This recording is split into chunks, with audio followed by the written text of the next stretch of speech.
बोल गोविंद भगवान की।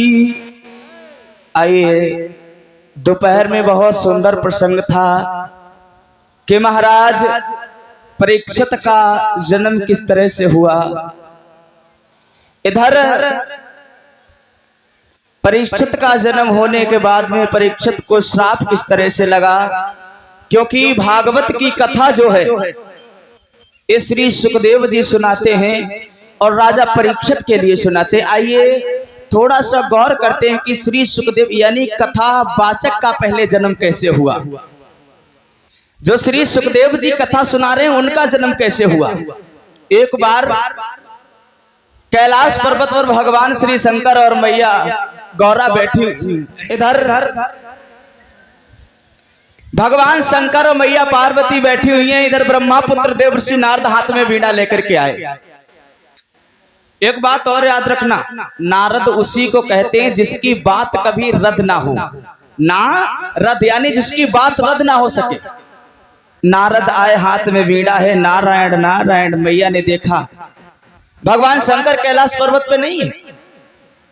अब नारद जी बोले मैया से, माँ हमें आप एक बात बताओ कि भगवान तुम्हें कितना चाहते हैं। मैया बोली इसमें भी कोई पूछने वाली बात है। अरे हर एक पति अपनी पत्नी को बहुत प्रेम करता है।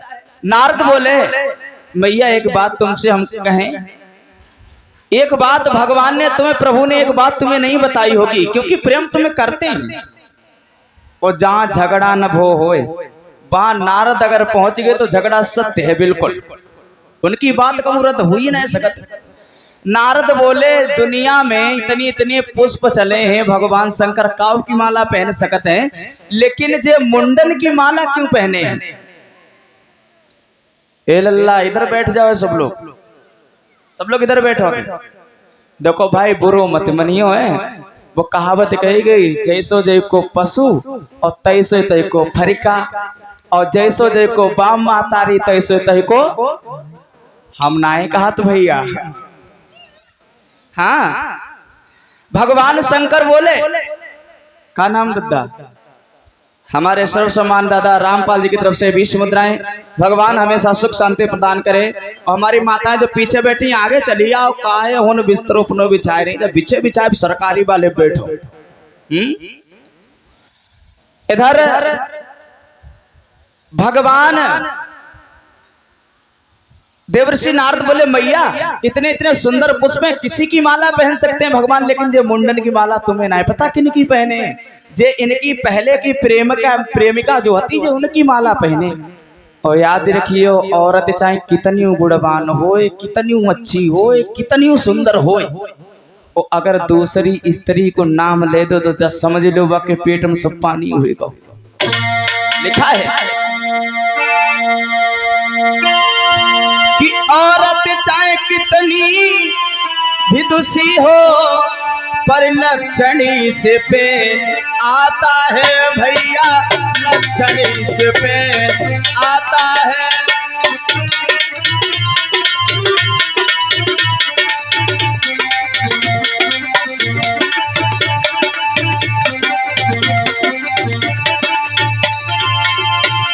औरत चाहे कितनी भी दुषी हो पर लक्षण इन पे आता है। इनके तो पेट में बात भी क्या पानी तक नहीं समाता है। इनके तो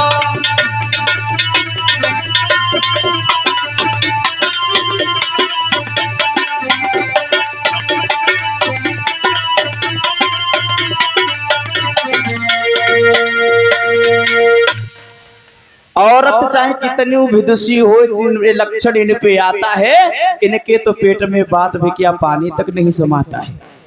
और एक बात और याद रखियो, तुम चाहे कितनी कैसी चीज हो, तुम इनके सामने रख दियो, इनसे तुम कछ मत कहियो, माताओं से इनसे कछ मत कहियो, जो कबहू नहीं देखेंगी। और इनके सामने तुमने कौ चीज रखी हो, इनसे जाम कह दियो कि इस चीज को खोल के मत दिखियो, तो सुबह से शाम ना हो पे तब तक जो देख लिए। क्योंकि बहुत पुरानी बात है। तब जो शीशा ईसा चलते ना थे, बहुत नए नए चले।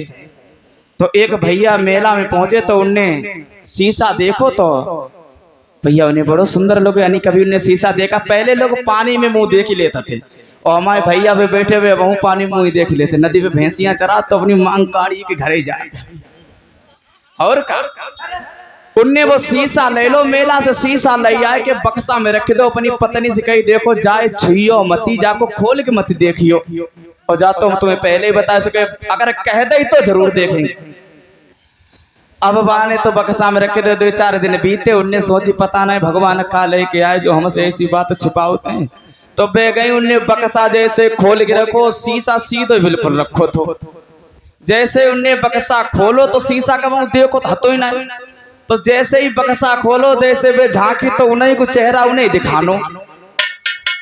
अरे दैया सो आंगन में आए के बैठ के रोन लगी। डुकरिया बोली का हुई गो? तो बोली हुई का गो, अपने लला के देखो दूसरी बहू सौत लेके आओ, हमका कोई खराब होती। बूढ़ा कहने लगी तुम का कह रही? बोली अरे है कहाँ सौत, अगर सौत होती तो हमें नहीं देखने मिलती। बोली पीछे देखो बक्सा बंद करे रखो। बूढ़ा बोली सौत कोई बक्सा बंद करने वाली चीज? अरे बोली चलो देखो चल के। अब बहुरिया तो होती जवान और बूढ़ा होती बिल्कुल बड़ी बूढ़ी, एक पेट में एक आता ना मुंह में दांत। सो बेऊ ने जैसे लचके देखो तो एक बात और याद रखना, शीशा जो है वो पक्का मित्र होता है। अगर तुम हंसो तो शीशो हंसे है, अगर टेढ़ो मुंह बनाओ तो टेढ़ो दिखाइए। काऊ भैया से पूछो हमारी क्रीम ज्यादा लगी तो वो हंसने के मारे कह दिए भैया नहीं लगी, बिल्कुल ज्यादा लगी हो चाहे। और शीशा में तुम देखो जो हो वो वही दिखाई। अब बूढ़ा ने जैसे लची और लचके देखो तो उन्हीं की शकल उन्हीं को दिखानी। बोली अरे भगवान, अरे हमार तो नसीब है फूट गो, दैया लाए हते तो जवाने लौटे जब बुढ़िया कुका हुई। अब सास बहू दोनों आंगन में लिपटी रो में और रोती बड़े हिसाब से करो। जब पता ही नहीं चले कि बहू सास को छुपाती, सास बहू को छुपाती, भाई उनके कंधा मोड़ रख लेती, भाई उनके कंधा मोड़ रख लेती। लड़का बोला क्या हो गया? पत्नी दौड़ी बोली तुम हमें क्या खराबी थी तुम सौत लेके आए? बूढ़ा बोली दुई पिटी पे लगाए, बोली अरे लाओ होतो तो जबान लो तो बुढ़िया को क्या करे?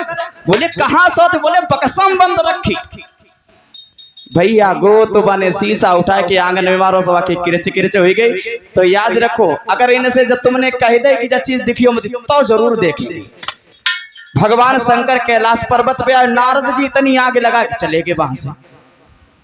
भगवान शंकर आए तो पार्वती मैया रूठी बैठी बिल्कुल नहीं बोली। प्रभु बोले क्या बात है देवी? गौरा नहीं बोली। भगवान बोले क्या बात है? बोले बात का जिनकी जो तुम माला पहने घूमत हो उन्हीं की, उन्हीं से बात करो जाके हमसे क्या बात? भगवान समझ गए नारद आए थे, इसका मतलब आग लगा करके चले गए। पहले हते एक नारद, अब भाई घर घर में नारद।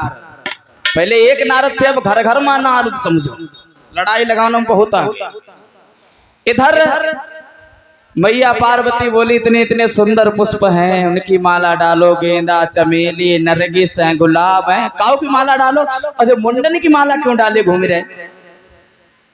भगवान बोले तुम्हें पता नहीं है देवी, ये जो मुंड है, ये जो सर है, ये किसी और के नहीं है बल्कि तुम्हारे ही हैं। पार्वती मैया बोली हमारे? बोले बिल्कुल। जवाब दिया तुम मर जाती हो, हम तुम्हारे सर को काट करके अपनी माला बना करके पहन लेते हैं। मैया ने सर गिने, सर तो उसमें बहुत हैं। गौरा बोली, पार्वती बोली एक बात बताओ भगवान, हम इतनी बार मर चुके हो, तुम्हें भगवान को बुखार हो नहीं आओ? बोले हमने अमर कथा सुनी है इसीलिए मैं अमर हूं।